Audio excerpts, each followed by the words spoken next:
Welcome to Straight Talk for Real Life, produced by Hewlett-Packard Enterprise. Today we're going to give you the proven secret for getting the very best from your team, no matter if that team is in sports, business, parenting, personal relationships, or life. Here's the most important thing our listeners want to know today. Everybody wants to feel a sense of belonging. This idea of knowing that we belong, it matters. In that kind of climate is something that we call psychological safety. And it's something that we need. And we need that in every aspect of our life. What is psychological safety? Why is it so important? And what can you do to supercharge the team around you? Stick around and we'll find out. The purpose of this podcast is to foster discussion, not to provide advice. The information shared should never be used as an alternative to obtaining personalized advice from a healthcare professional, and listeners should seek such advice independently if they have any questions related to their physical or mental health. This podcast hosts different viewpoints, and the opinions of the speakers do not necessarily reflect the views of HPE. Hi there, I'm Bob Peacock. Welcome to Straight Talk for Real Life. A couple of years ago, we produced an episode of this podcast about the keys to unlocking a happier, healthier life. In that episode, Dr. Brad Shuck, an internationally recognized expert in the areas of engagement, leadership, and employee health and well-being, was our featured guest. To this day, it remains the most listened to episode of HPE's Straight Talk for Real Life podcast.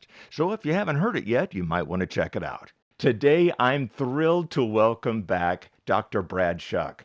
Brad is a professor and program director of the Human Resources and Organization Development Program at the University of Louisville in Kentucky. He was also among a group of scholars who were invited to study gratitude with the John Templeton Foundation.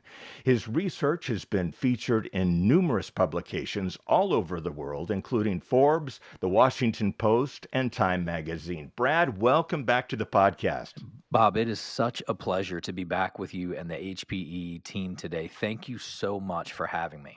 Well, last time we spoke, we talked about gratitude, compassion, and self-care, and how those three elements can lead to better physical and emotional health. In this episode, we're exploring something else that can also greatly affect a person's happiness. This subject is so fascinating to me because it impacts just about every part of our life. As a manager, as a team leader, or even as a parent, I want to know that recipe for bringing out the best in everyone on my team. And research has finally shown what that secret ingredient is. Is that right? Yeah, Bob, that's exactly right. And I love how you framed this up as something that impacts every piece of our life, whether I am a leader, whether I am a parent, whether I'm a spouse, whether I'm any place in our life. This idea of psychological safety is really, really important. And here's what we know. I think here's the most important thing our listeners want to know today. Everybody wants to feel a sense of belonging, and our research continues to play that. And when we think about what is really driving the currency of culture and how people are feeling about their work and how people are feeling about their home life and their communities, this idea of knowing that we belong, it matters. And there's this confidence that comes along with believing that your thoughts and opinions really matter. And that kind of climate is something that we call psychological safety. And it's something that we need, and we need that in every aspect of our lives. Research is kind of clear about this, that this is not on the fringes.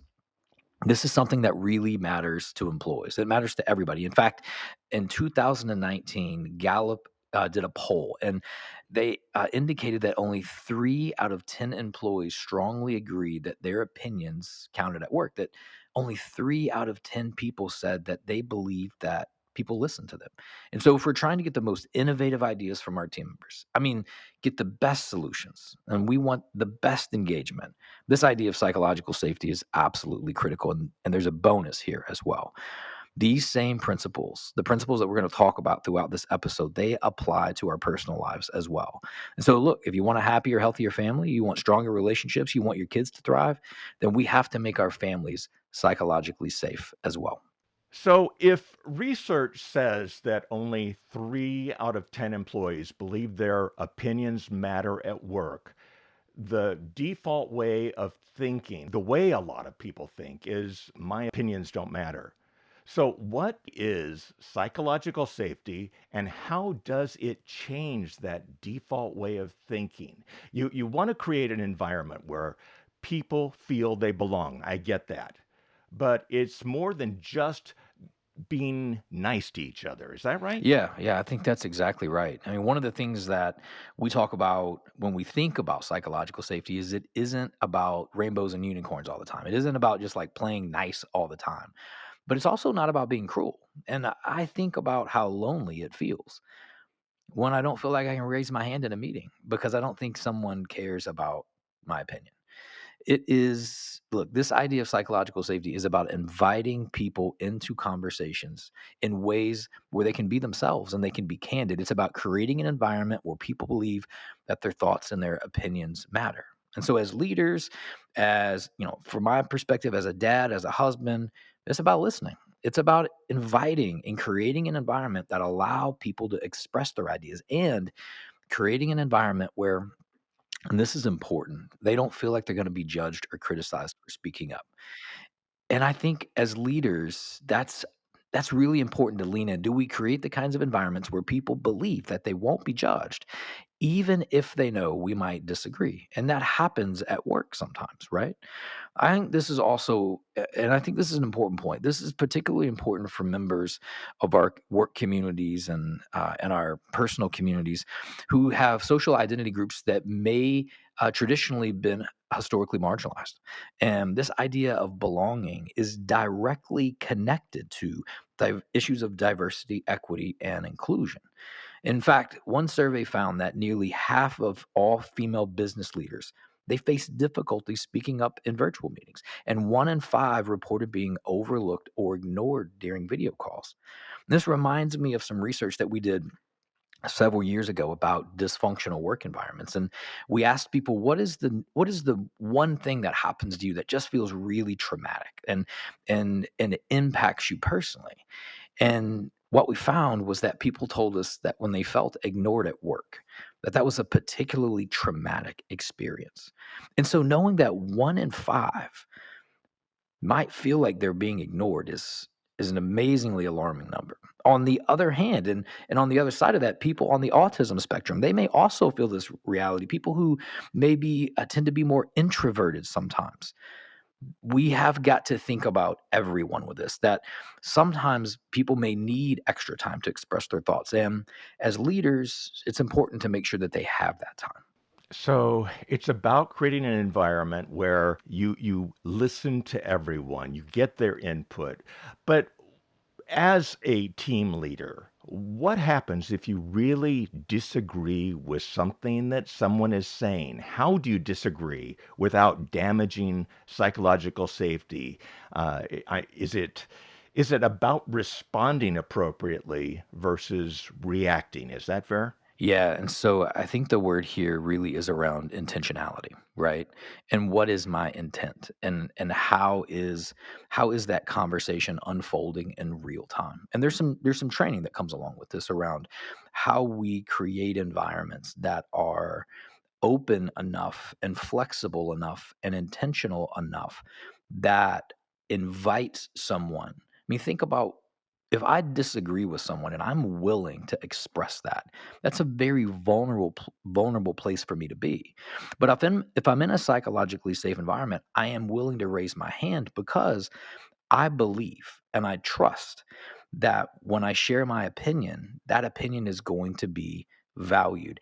At a minimum, it's going to be heard, right?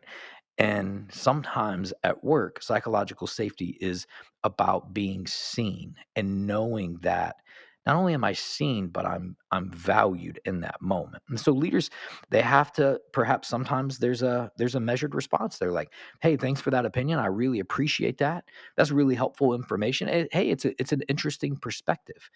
Um, where psychologically unsafe environments would be where someone would just shut that down. And we've seen this. I mean, I've seen this as a faculty member, shutting I've seen faculty members shut down students really quickly. They demean them, they belittle them, they talk about maybe how silly their comment was. And those same principles work in the workplace as well.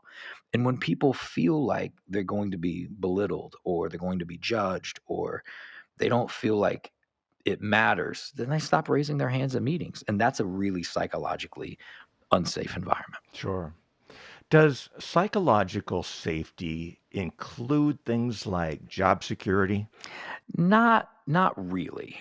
It might be rather about a leader who's more transparent and honest about how maybe work needs to change or how these things are impacting a company. And we've seen this play out over the last couple of years. I think for me, psychological safety is about those things that I can trust. And trust is about repeatable behavior that I'm going to experience. And so if I'm being transparent and honest about how work changes or how these changes might affect the company or me, I think that creates a sense of safety. And it's using words and actions that let people know that they matter. And so our responses and meetings, our proactive communication, those things really matter. And again, it is so much about what we can trust and what's reliable in our lives. When things are inconsistent, they can feel psychologically unsafe. And we respond appropriately and proportionally to that. Is psychological safety a new concept? It's not particularly a new concept, although it has become mainstream in just the last couple of years. We started looking at psychological safety in the early '90s, and Edgar Schein and Warren Bennis were some of the first to really talk about that. Amy Edmondson's work in team psychological safety has really propelled the concept into a mainstream spot. But Google did a multi year study a couple of years ago, it was about 7 years ago, called Project Aristotle. And here's what they wanted to know: they wanted to know what makes a team more successful than another team. And to do that, Google conducted around 200 interviews and talked with Googlers all over the place and looked at more than, get this, 250 attributes of Google Teams. And here's what they say: that it's not as difficult as you might think to build a super team. As long as you have certain conditions that create the kind of environment where people feel safe and they're confident, again, that their thoughts and their opinions matter here, that there's a sense of belonging, that this is the kind of place where they can take risks and they don't have to fear embarrassment or rejection, exactly what you were just talking about. And it's something that we call psychological safety. This is what it is. This is what Google found. And they go on to say this, and I think this is awesome, that it could be the key. I mean, psychological safety could be the key to unlocking a team's successful future. And I think about that again as a team member, as a leader, as a parent, as a husband, as a community member, as members of other kinds of things out in my own personal community. My my ability to know that I belong, to believe that I belong, could be the key. And that's amazing. Google's research showed that there are really five key dynamics that set up teams and they set them apart from others. The first was dependability. And I think this goes back to the trust piece. Can we count on each other to do our best work on time, to have each other's backs? Like, is there a sense of reliability, like a repeatable dependability here? Number two was structure and clarity. And when I work with leaders across the world, the idea of role clarity and goal clarity and plans, sometimes those things can be really unclear. In fact, Gallup has done a lot of work in this area where they ask people, do you know what's expected of you at work? And oftentimes the answer to that question is no. And so if number one is dependability, number two is structure and clarity. Number three, are we working towards something that matters? Is there a sense of purpose here? Does this, at the end of the day, has what I've spent my entire workday doing, does it matter? Is there something bigger? Number four, the impact of our work. Do we believe that the work that we're doing here matters? And so not only are we working towards something, but we believe that the end goal has a sense of noble purpose to it. We get a chance to impact something. So not only does my work matter, but my work matters and it impacts something in the long run. And then lastly, number five was psychological safety. And essentially, they define this as, can we take risks without feeling insecure or embarrassed? And this sense of, can I take a risk without being insecure or embarrassed? If the answer to that question is no, we don't raise our hand. And we may never raise our hand. But if the answer to that is maybe or yes, or I feel supported here in this moment, then yeah, we raise our hands and we share. I think what is really, I think, interesting about this Google study, which has really helped us understand like how you create teams that just far surpass their counterparts, is that when they looked at, of these five things: dependability, structure, meaning, impact, and psychological safety was by far the most important ingredient by a long shot. And they kind of concluded that people, their employees, Googlers, needed to feel a sense of belonging and a confidence that the team won't embarrass them, reject them, punish them, but instead will see them, value them, and kind of honor their space. And as a result of that, their teams, they flourished. And I want to talk a lot about how we create that environment. Sounds like it would be fairly easy. Is it more difficult than it seems? Am I missing something? What are some of the barriers? Yeah, so I like to talk about this with a principle that I call the cumulative principle. And the cumulative principle is grounded in the things that are easy to do and easy not to do. So, for example, sometimes I'll work with leaders and they say, "I want to be more mindful," and I'll go, "Oh, that's amazing. Well, here's what I want you to do. I want you to wake up 10 minutes earlier than you did yesterday or today, and I want you to journal. I want you to, for 5 minutes, just write down, like, here's what I'm going to do today. Write down 3 words you're grateful for. And if you have some time left over, just kind of sit in silence for a minute before your entire house wakes up. But I'm just asking you for 10 more minutes." And they go, "Oh, that sounds really easy to do." And I'll go, "Oh, yeah, it is." And then tomorrow morning comes and the alarm goes off. And guess what? You know what's easier? The snooze button. The snooze button can be easier. And so it's easy to do these things, but it's also easy not to do them. And many of the things in our life are governed by this idea of the cumulative principle. And so for me, when I think about the way in which we interact with each other at work, it is easy to create a psychologically safe environment.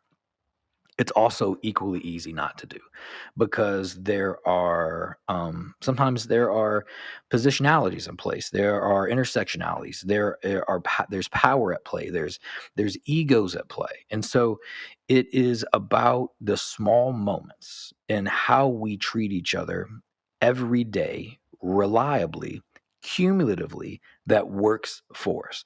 And so psychologically safe environments don't just poof. You just can't turn them on like a light switch, but they build gradually over time. And at some point, you'll be sitting in a meeting and you'll be like, "Man, everybody's contributing here. This feels amazing. People are raising their hands, and there's a lot of synergy here." Well, that seems like it was easy to get there, but it was intentional in the moment. And it is being aware and attuned to making sure that we're treating each other with a sense of dignity and compassion, and we're reinforcing messages of belonging and purpose. Those two things are particularly important right now. I think there are many companies around the world, and perhaps even groups within companies, where managers and leaders are holding on to the old idea that fear drives success. But this is a new era, and we can see the value to building trust and valuing the thoughts and opinions of everyone at the table, right? And I've heard that. I've personally heard leaders say, "I use fear as a leadership strategy." And I just want to be clear, that does not work. It doesn't work. It won't work. And when we think about the future of work and how the future of work is unfolding, fear is not a tool in a leader's toolbox. It's a tool of a bully. And so if fear is something that we've all experienced, we know from those moments that they create psychologically unsafe environments. And so I think it's important that we think about psychological safety as a tool that we can use to help workplaces kind of lean into what the future may look like. You mentioned Amy Edmondson, Harvard Mhm. Business School faculty member. She's written and spoken a lot about psychological safety. And she says we have an epidemic of silence. It's the dog who didn't bark, the employee who didn't speak up with an idea or with a question or a concern. Something goes wrong with a product and they go back and they ask to see what went wrong, and they'll talk to the employees that developed something. And an employee will say, I had a concern about such and such. And when they ask, did you voice that concern? A lot of times the employees will say, no. And Edmondson says that it happens every day, but it's invisible. So we as organizations don't catch it and correct it. Are you seeing that in your own research? Yes. And I wanna go back to something that you just mentioned, about speaking up. And I think about connecting back to that cumulative principle for a second. Sometimes it's as simple as speaking up for another person. And what I mean by that is perhaps something happens in a meeting or something happens in an interaction at work, and we see that. As a team member, circling back to that person to say, "Hey, you okay? You good?" Or sending an email to just encourage that person are some of the little and small things that we can do that will, I think it'll help that epidemic of silence. Because I agree with you. I think I see that all the time. I mean, how many times have we been in a meeting and somebody has asked a question and nobody raises their hand? Or even better, this one's really personal, Bob. We're going out to dinner, and I go, "Hey, where do you guys wanna go eat tonight?" Now look, I if my wife is listening, like, "Look, I know you have an opinion. It's o it's okay to share it." And I can guarantee that my daughter does. But sometimes we don't share, and we are silent, and as a result of that, there are some implications for that. But the benefits of this are that companies that focus on psychological safety and that make psychological safety a priority, they just have less turnover. They have higher levels of engagement. They're more productive. They're less stressed. And as a result, have higher levels of overall life satisfaction. And that shouldn't be a surprise that there's there's more happiness, there's more life satisfaction, and there's less stress because we're not worrying about, gosh, am I doing the right thing? Is someone judging me right now? Am I in a place where I belong? And those when that's not a part of something that's I have to worry about or consciously think about all the time, it opens up other areas for me to pour energy into. And that's why we see less turnover, more engagement, more productivity. And as a result of that, I think we also see upticks in innovation and creativity. People who work in psychologically safe environments are more likely to be innovative, and they're also more likely to be creative. At home, and I'd love to talk about that corner of it for a second because I think it's so important to many of us. At home, psychological safety builds confidence and trust within my familial unit, whatever that unit might look like. It grows compassion, it grows a sense of understanding, it encourages everybody to speak up, and if somebody's in trouble or they need something, in those kinds of familial units where there's a sense of psychological safety, we can we can lean in and help because someone's telling us about it. I mean, as a father, that is something that I am thinking about all the time with my daughter. Like, how do I create the kind of environment that when she needs to talk to me that she knows that she can?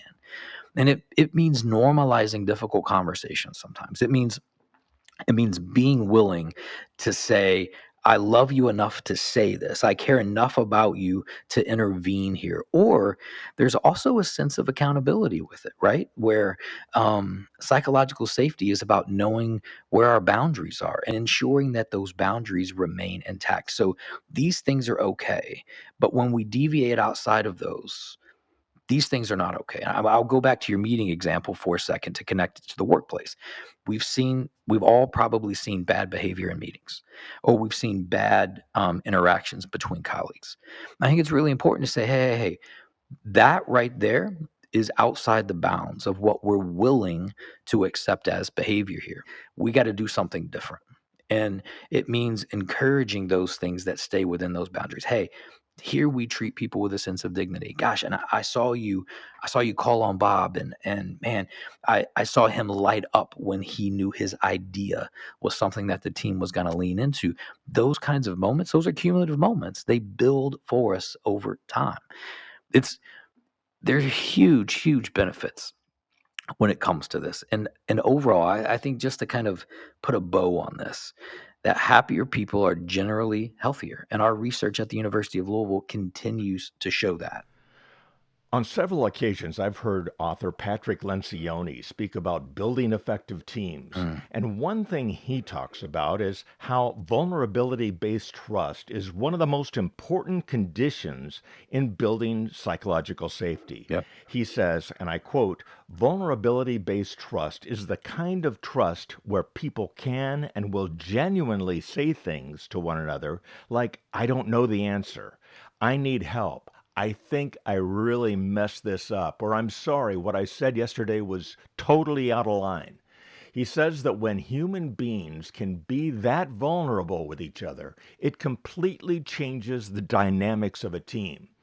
How does being vulnerable build psychological safety on a team, and why is it so important? Well, I want to connect back to something that is probably deeply personal and vulnerable for anybody who might be listening to the podcast today, and that is what happens when someone says, "I'm sorry."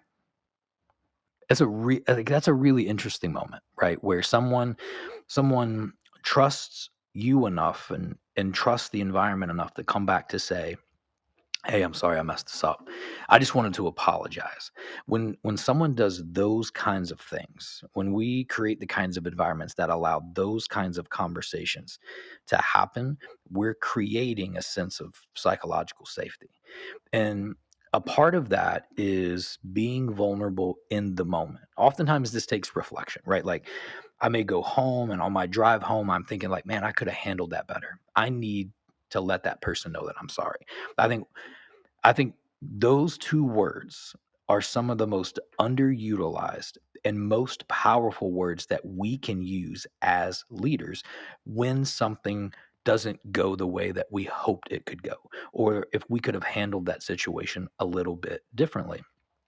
And role modeling that behavior it gives psychological permission to be vulnerable, which creates psychological safety. And so leaders have to role model this, parents have to role model this, employees have to role model this. This isn't something that goes that it's just it's a top down thing, like, well, my leader's not doing that. Well, I still have a sense of responsibility for the people that are on my team to make sure that they know that they belong. And I may not be the leader by title, but I can encourage anybody on my team.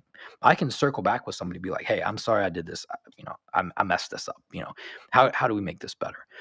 Those two things are incredibly powerful, and I'm going to circle back to that idea of psychological permission. When we do these kinds of things, when we intentionally create environments of vulnerability based trust, we intentionally create arenas that are psychologically safe and where people can flourish. Is it possible for someone to be too vulnerable?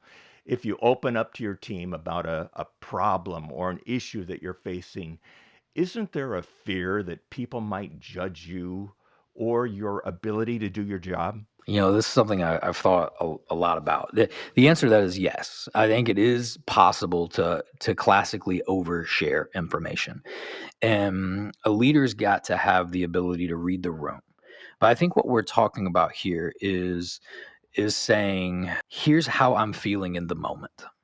Yeah, listen, this is hard. Maybe we need to deliver some challenging news, or maybe something's really exciting. There's something amazing happening, and we're like, I am so excited about this. Sharing personal challenges and issues should probably be reserved for those kinds of environments where that's appropriate to do so. Oversharing and vulnerability are two totally different things. Sometimes we overshare so that we don't have to be vulnerable. I think being vulnerable is saying, look, I'm hurting too, or this is hard for me, or I'm really excited about this, or this is going to change the trajectory of our careers. This is game changing. But being vulnerable is being in that moment. It is sitting with that person, and it's not solving their problems. It's not coming up with solutions to help them do that. It isn't telling them what to do. It is sitting in the moment with the person. Brene Brown talks a lot about this in her book Dare to Lead, well, one of my favorite books, Hmm.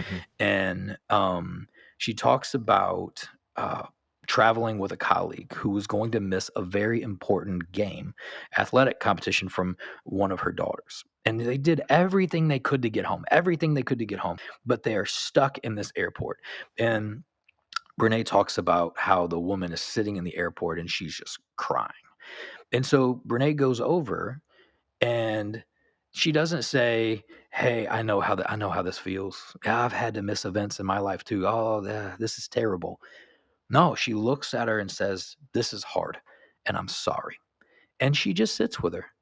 And that's being vulnerable in the moment with someone. That's the power of what that looks like.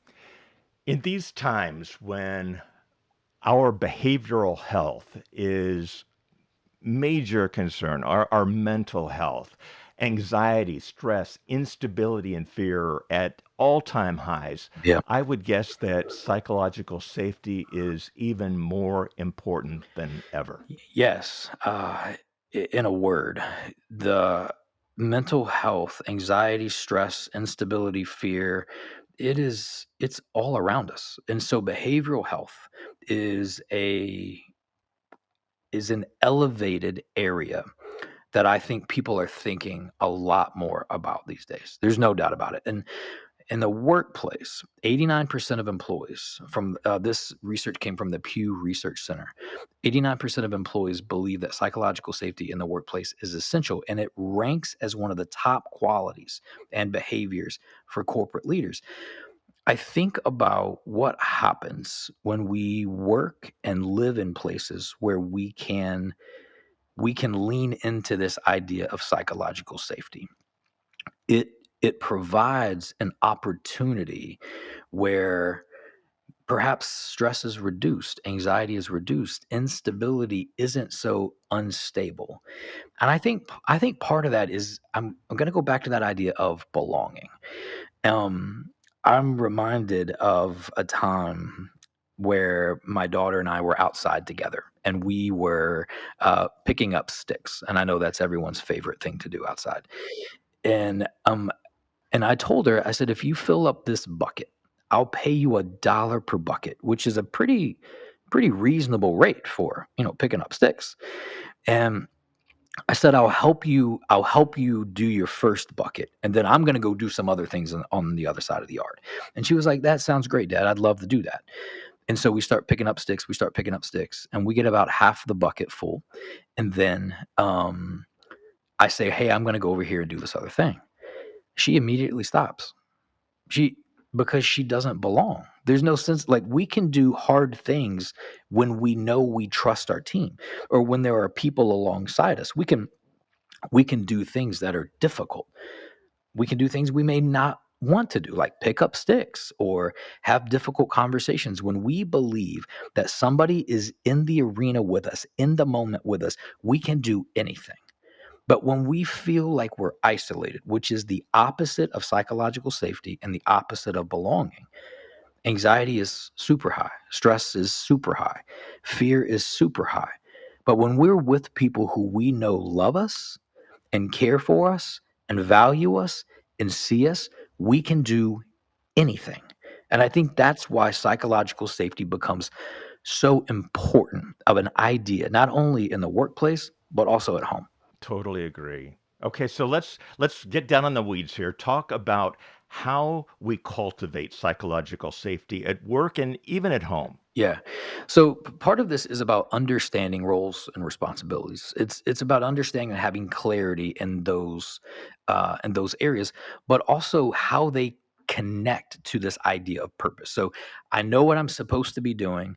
Here's what I'm doing, and here's how this matters. This is why this matters.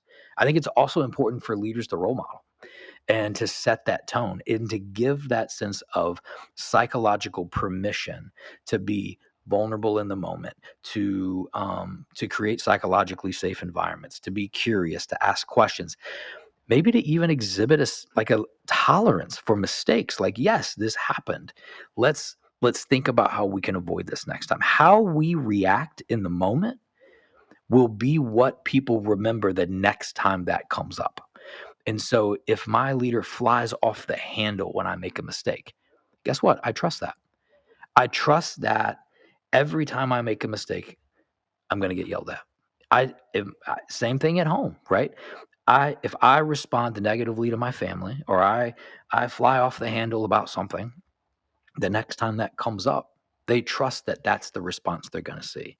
And so I think it becomes really important in being bold, in exhibiting a sense of vulnerability, admitting and being able to come back and say, "I'm sorry," admit when I've made a mistake. I think people need to demonstrate that first before we can expect that from other people. And if we're not willing to demonstrate that, I don't think we can expect that on the other side. Because if I can't do it, and if a leader can't do it, then nobody else is going to follow behind that. I think inclusivity is critical. Making sure that that are there voices in the room that have not traditionally been in the room that we need to make sure are in the room? Are there people who have ideas and they're not speaking up? Why? How do I make sure that I'm hearing everyone? Even those who may not be comfortable speaking up, and that means finding different ways to help them elevate their voice. Because if you've traditionally not spoken up in meetings, or you've traditionally felt like you were not a part of these conversations, well, inviting you into the room isn't going to magically make you feel psychologically safe. And so we have got to, A, build that, and two, find other avenues. Maybe it's having an outside meeting. Hey, we're coming into this meeting. I'd really love to hear some of your ideas. I want you to know I've got your back here. I think we have to watch our reactions. I think we have to make sure that we're not judging. We have to be intentional in those moments, demonstrating empathy to tap into the emotions that people are feeling. And it connects back to our very first episode, Bob, where we talk about compassion. Compassion where people feel cared for. Whether I'm a manager or a leader or a parent, I care enough about this to have a difficult conversation. I care enough about this to be vulnerable myself. I care enough about this to admit a mistake. Focusing on a place of dignity and empathy. I think about that idea of dignity being fundamental for psychological safety. I think also encouraging people to ask for help, making sure that we're not waiting, we're not distance, but we're leaning into our team, we're leaning into our families, we know what's going on. And then lastly, culture becomes critical. Culture becomes critical. Like, look, some cultures around the world have a sense of a high uncertainty avoidance, like perhaps Germany or Japan, meaning that they prefer a much more structured and defined environment. They value stability. I understand that. I also value stability. They value formal rules, social norms. And then there are countries that have low uncertainty avoidance, very much like the US or Denmark, where there are more informal and unstructured environments. I think what we're seeing is that psychological safety may be more prominent in those cultures that have high uncertainty avoidance, where individuals can be culturally perhaps predisposed to avoid risk taking. That being said, and I've spoken all over the world. I've spoken in South Korea, I've spoken in China, I've spoken in Latin America and Panama, I've spoken in the UK. And here's what I've taken away from that time: that no matter where I am in the world, everybody wants to know that they belong. Everybody wants to know that their work has a sense of purpose. Everybody wants to know that what they do matters and that they matter to their teams. And I think that's an important takeaway for leaders across the world. We know that managers have a lot of the responsibility in creating a psychologically safe environment. Uh, what responsibility does everybody else at the table have? Yeah, I think it's everybody's responsibility. Um, I think that we may often think of this as a top down thing. Like, oh, that's my leader's job. Now, my leader's job is to set the tone for this. No, no, that I can't divorce myself from my responsibility to make sure that my teammates are okay. And so this goes up ways and down ways and sideways and crossways and all of the ways, because we each have a sense of ownership when it comes to creating the kind of culture that we want to live in, whether that's at work, whether that's at home, whether that's on an athletic team. We have a responsibility to be appropriately vulnerable in the moment, to sit with someone, to say things like I'm sorry, to create a sense of psychological safety, to celebrate with people. I love the idea of leaning into celebrations. And I think sometimes on a team, if I'm being honest with you, when I early in my career, if someone won an award or if someone got a really great something like a research paper published, maybe if I'm being honest with you today, maybe my first reaction was bitterness or jealousy. Like, oh man, how'd they do that? How they're no better than I am. Why can't I do those things? And I've really challenged myself over the last decade to lead with joy instead. And I'm not a leader. I'm not the president of our university. I don't lead our college, but I can lead with joy. And when I lead with joy with someone in their moment, that changes the situation. And so I think everybody has a sense of responsibility, and that's what I love about this. Everybody can. It's an intentional choice to lean in and lead with a sense of psychological safety in the moment with the people that are around us. Part of that is being vulnerable, like we were talking about, and it's not an easy thing to do for a lot of people. It doesn't come naturally. What are just one or two small steps that a person can take toward opening up and becoming more vulnerable? I think the first thing is awareness and reflection. So I have to be in tune enough with how I am interacting with the environment that I'm in, and being able to say and notice when perhaps I make a comment that rubs somebody the wrong way.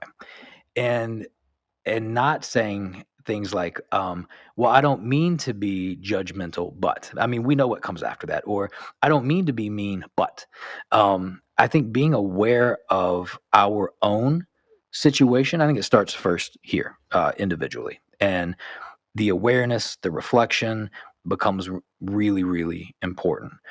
I think the second thing is being comfortable with maybe instability. It's being comfortable with difficult situations. It's being comfortable celebrating someone else's success and not mine.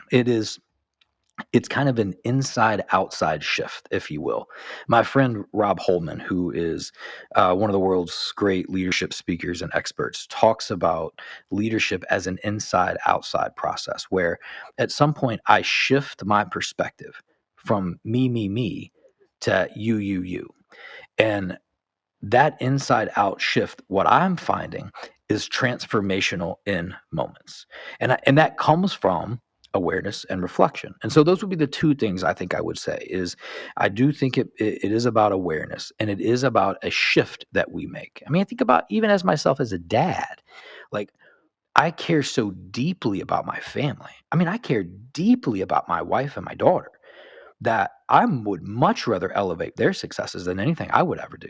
An inside out shift as a parent or as a spouse perhaps is easier than it might be as a leader or as a manager. But I think that comes with self reflection and a sense of awareness of how I am impacting and influencing those around us.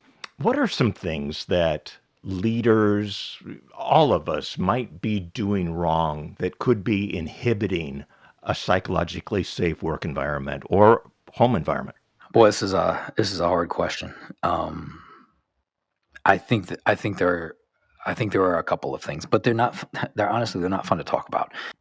I think when we belittle people, when we um, when we put ourselves above others, we put our sense of safety or our sense of comfortability above others. I think that could inhibit psychological safety. I think putting limits and limitations on gifts and talents. I'm reminded of conversations I've had even in my own life where people have said, "Oh, you can never do that. That's not possible." And in my mind, like I'm like, "Yeah, I think I can," but now I'm not so sure. And I think I go back to the idea of ignoring people, and that being such a traumatic thing to happen at work. And so on the flip side of that, I think noticing people, leading with joy, um, uh, being aware enough of my own situation and surroundings to notice when I've done something wrong and being willing to go back to say I'm sorry. And I have seen people use that word, those two words, I'm sorry, and it changed everything because it's so unexpected. It's particularly unexpected these days. Right now, it is status quo to just throw somebody else under the bus. But when I can say I'm sorry, it changes everything because it's so transformational and unexpected in the moment. And we're like, oh wow, okay, this is different. So I think some of those things that are not so fun to talk about are the ways in which people are um, unintentionally, and I will use that word. I think that's important. I think people are unintentionally doing these things, and they don't mean to, but we fix those things with a sense of perhaps awareness and reflection. Yeah. I mean, I can think back on many times where I've heard a leader say, I want to hear your thoughts. I want to hear your opinions. Yeah, And then they do 75% of the talking, which completely sends the wrong message to the team, right? agreed. Yeah, I absolutely agree with you. Yeah, or I have an So, open door policy, and my door is always closed, or yeah, the door's exactly. or the Yes. door's physically open, but we all know that door's not open. So, Brad, a lot is spoken of these days about unconscious biases. How do unconscious biases affect psychological safety?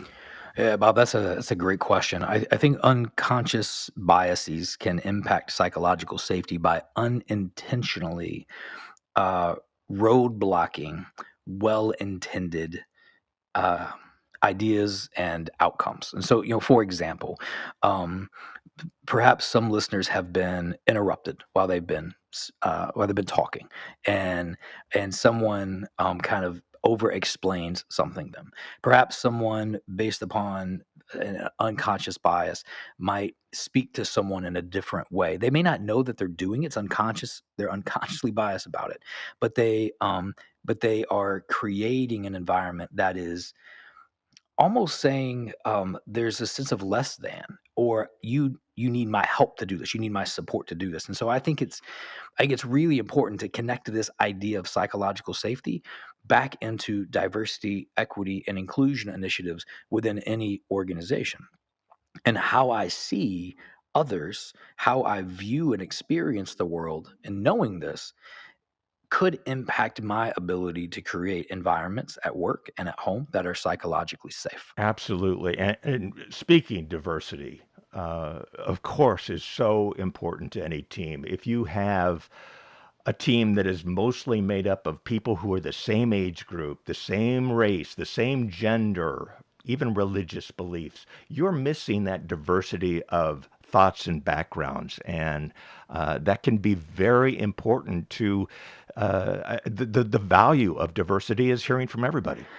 I could agree with you more. And the research on this is pretty clear that teams that are diverse in a variety of different ways are oftentimes higher performing teams because there are strengths and gifts that other people bring into conversations and ideas and innovations and just ways of seeing the world that help us be a little more.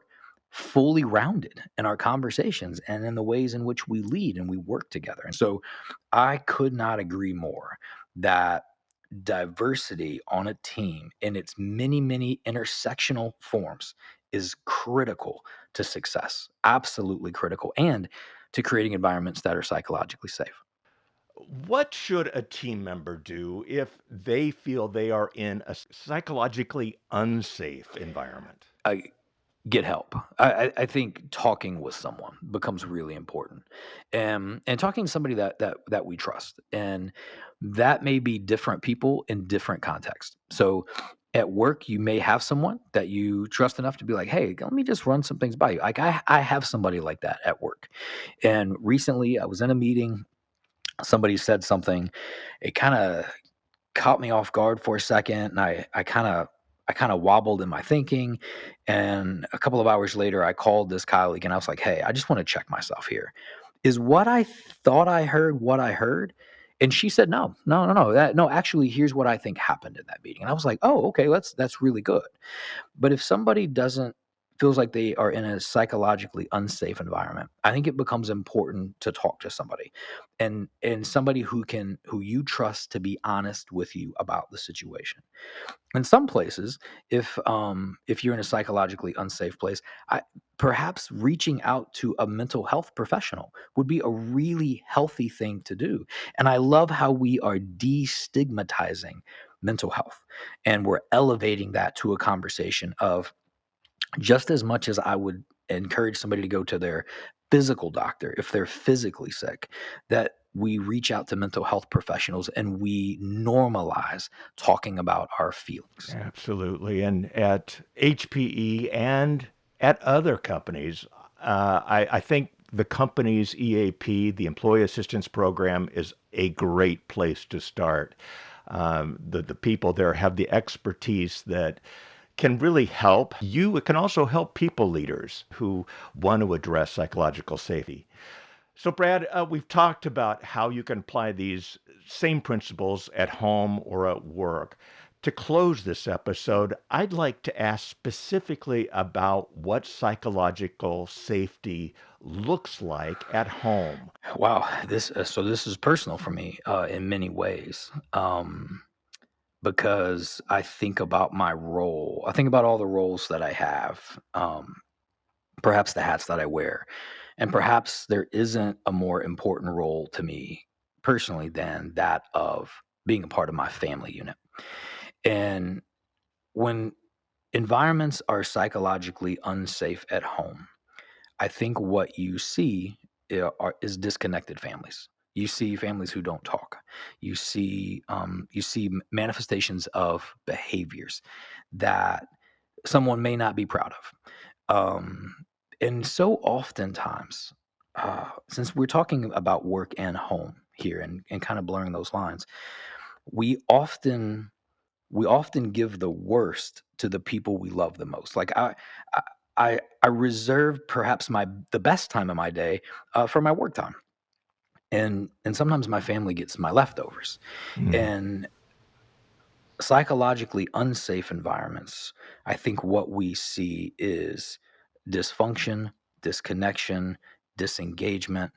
Um, and on the flip side of that, I think about what a psychologically safe environment looks like from my perspective, a dad who has a 12-year-old daughter, right? I mean, being able to talk about things that happen to her at school and what happens on her soccer team, and then when my wife comes home, who's an educator, being able to listen to her. Again, it's about putting other people's needs above my own. So I might be really tired, but man, I really want to hear about the soccer game, or I really want to hear about this meeting you had with your principal at school today. I want to hear more about that. And when we have those kinds of things, remember this is cumulative. This builds for us over time. It feels sudden, but it's a gradual build. When we have those kinds of things, we have loving families. We have families who know how to forgive each other when there are mistakes that get made. We have families who engage with each other. We have families that'll drive 2 hours away to go see a soccer game to cheer on our daughter because we love that person more than anything else in the world. And so psychological safety means being able to have the kinds of conversations that we need to have to ensure that our home is a healthy place and um, that we belong, right? So this principle of belonging is just as important at home as it is as work. Look, I want to know that I belong at work. That when I walk into a room, that I'm in a spot where people see me and they value me. I think the same thing is at home. Absolutely. And it's something that we all want, Yeah, right? absolutely. Absolutely. Yeah. Brad, thank you so much. It is such a great joy talking to you, and it was so much fun having you back on the podcast. Let's do this again soon. Bob, this was amazing. Thank you so much for your time. We know that building psychological safety on any team will bring out the best in that team. All humans have a natural radar for recognizing threats. We listen for cues and look at expressions when we speak to each other. We care about how others respond to what we're saying, especially if there's someone at the table with more authority than we have, or if we think there's an impending threat, we may not speak up at all. Ensuring a psychologically safe environment is the most important aspect of building a successful team and driving creativity and innovation. Building trust makes team members more likely to raise important concerns and ideas, and it's one of the most important aspects of building compassion and understanding in a family. There are many great resources in the HPE Global Wellness Program that are designed to help team members and their family members. As we mentioned, HPE's Employee Assistance Program has experts who can help you address psychological safety. My sincere thanks to Dr. Brad Shuck for being with us today, and as always, thank you for taking the time to listen. Until next time, be well and take care. Let's talk again soon.